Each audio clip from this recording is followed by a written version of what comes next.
So yun guys, hello. Nawala yung record ko. Ito yung nakakaloka sa cellphone na to. Nawala yung record ko. So yun na nga guys, bumili tayo ng pang business natin na ito, pang second day na natin. Itong bilihan ng Kikiam Fishball guys, no? Comment down below guys kung magkano ba yung bentahan nyo nito. So ang sa akin guys, sinunod ko muna, kasi nga hindi ko pa nabibilang talaga, totoo yan. Sinunod ko muna yung mga customer ko. Yung 5 pesos daw nito is 8 pieces. Yan. So, hanggang 10 ako, 10, 20, 30. So, 16 pieces ang 10 pesos bentahan. Tapos bossing, 15 pesos. Yung cheese stick ko naman, 3, 5. So, hanggang 10, bali 6 pieces, 10 pesos. French fries ko is 10, 20, 30. Ayan. Tansyahan. Pero ang gagawin ko niyan guys, ika-grams ko, no? So, turuan nyo rin ako guys kung paano nyo ginagawa yung french fries nyo, no? So, yung kikiam naman, 4, 5. So, 4 na peraso guys, 5 piso. So, 8 pieces, 10 pesos. Squid ball naman guys, ayun, 2, 5. So, 4 na peraso, 10 piso. Pero ang ginagawa ko sa squid ball guys, is inaano ko siya, hinahati-hati ko siya, malaki nga. So, maabot siya ng, bali, 8. O, 4. 4 plus 4, 8. 16. 10 piso, diba? Inaano ko, kinakat ko. So, nagganito rin ba kayong business, guys? Comment down below kung ganito rin yung business nyo. So, pagkatapos ko nga, guys, mamalengke yan. Diretso ayos dito, diretso timpla ng juice, ng palamig, no? So, ito, guys, ang discarded dito rin naman nakita ko sa palamig business, guys. Kung sa area mo, hindi naman masyado talagang mapalamig or ganito lang yung timplahan, kontian lang guys. Pero kung hindi man maubos siya guys, ang ginagawa ko sa kanya guys, ginagawa ko yung juice. Juice, 2 takal is 5 piso. Kasi lagi ko sa chiller. Yan.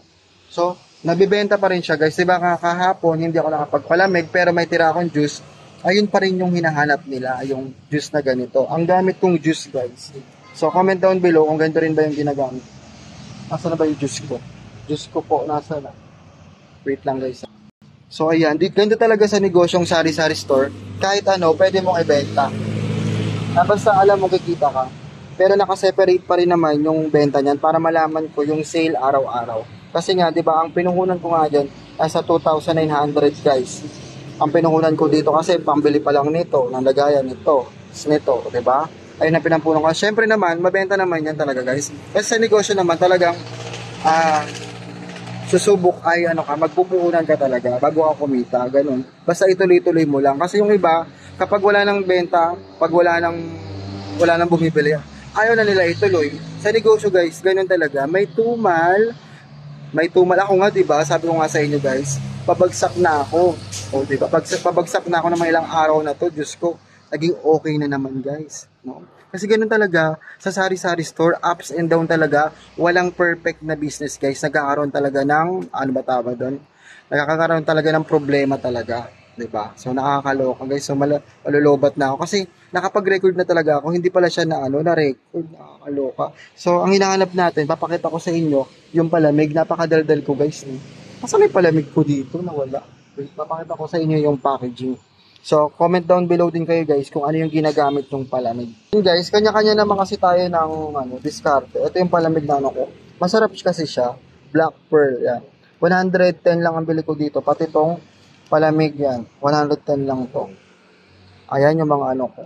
Diba? Tapos yung timpla ko, isang cup, tapos kalahati ng ganun. Tapos nalagyan ko ng maraming yelo. Yun. Ayun lang ang diskarte guys. Yan. Kanya-kanya tayong diskarte guys.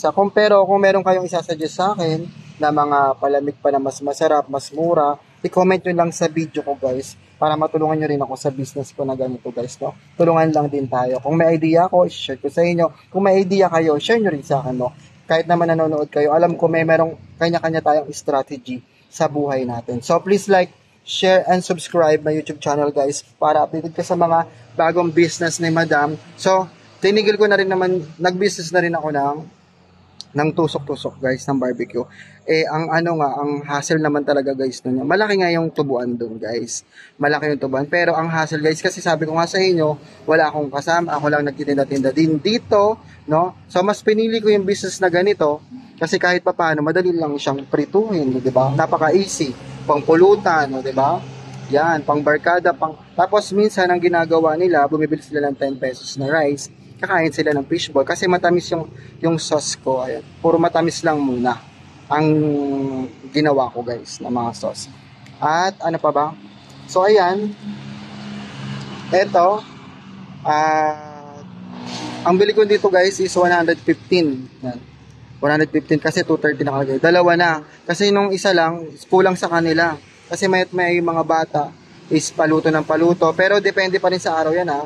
Kasi may matumal talaga na days guys sa business na ganito. So, gusto ko lang malaman sa inyo kung nagtitinda rin ba kayo ng ganitong produkto. I-share nyo naman sa akin yung discarding nyo.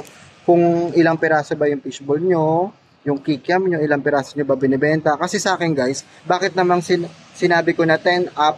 Kasi nag-aano tayo ng shilling, diba? Mahal din ng shilling, 240 to. Kaya dapat, ang bibili nila, 10 up pataas. Para makapag-baluto na. Hindi naman ano, kasi di ba ang mahal nga ng shilling? Sana nag-gets nyo yun guys. Ang mahal kasi ng shilling guys, ay ng, ano ba tawag dun? Super kalan guys, di ba? Kaya dapat medyo up 10 yun. Kasi nga kaya tayo nagtitinda para kumita, di ba? Ayun, basta, pag sa ganitong business na nalaman ko lang na i-separate mo yung benta nito para ma-detect mo kung hindi ka na ba kung kumikita ka ba talaga. So far, ayun nga yung sinabi ko sa inyo, nakalista siya, and then mamaya, pagkatapos ng vlog natin, ko na siya, i-computing ko na kung magkano yung kinita ko na benta. Iba pala ang kita at saka sa benta. Yung kita kasi, ito yung bawat tinutubo ng produkto. Yung benta, ito yung sale. Yung benta, ito yung pumapasok na pera sa tindahan. So, iba yung kita at benta. Check ko na lang, Neng? Check ko na lang. Hindi ko pa na-check eh. So, ayun. And then, kasi minsan kasi nagbabayad sila sa GCash. Kaya, ini-indicate ko rin doon sa listahan na GCash payment, ganun guys. So, kala nyo, simpleng-simple lang magtinda, no? Marami kayong malalaman habang patagal kayo sa pagtitinda ng sari-sari store guys. Ayun guys. So sa mga matatagal na sari-sari store dyan,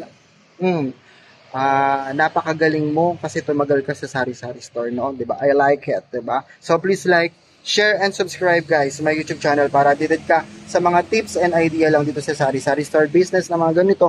So tulungan nyo naman ako guys ha. Kung ano pa yung masasuggest nyo na pwede pang ibenta na madali lang lutuin, no?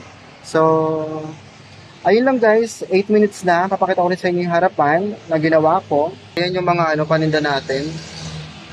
Puro malamig yan. Puro red doors. Mamaya kasi Friday ngayon guys. At din mag-artista. No? Kaya wala na tong edit guys. Ginagamitan ko na lang ng kuda-kuda. Kasi pag nag-edit pa tayo, Diyos ko, ang dami ko pa kasing gagawin. So, ayan yung harapan. So, maraming salamat po sa patuloy na panonood nyo kay Superbox ng Bayan. Ang itim ng kilikili. Please like, share, and subscribe my YouTube channel para updated ka sa mga bago kong video guys. Thank you for watching. Bye-bye guys. Bye-bye.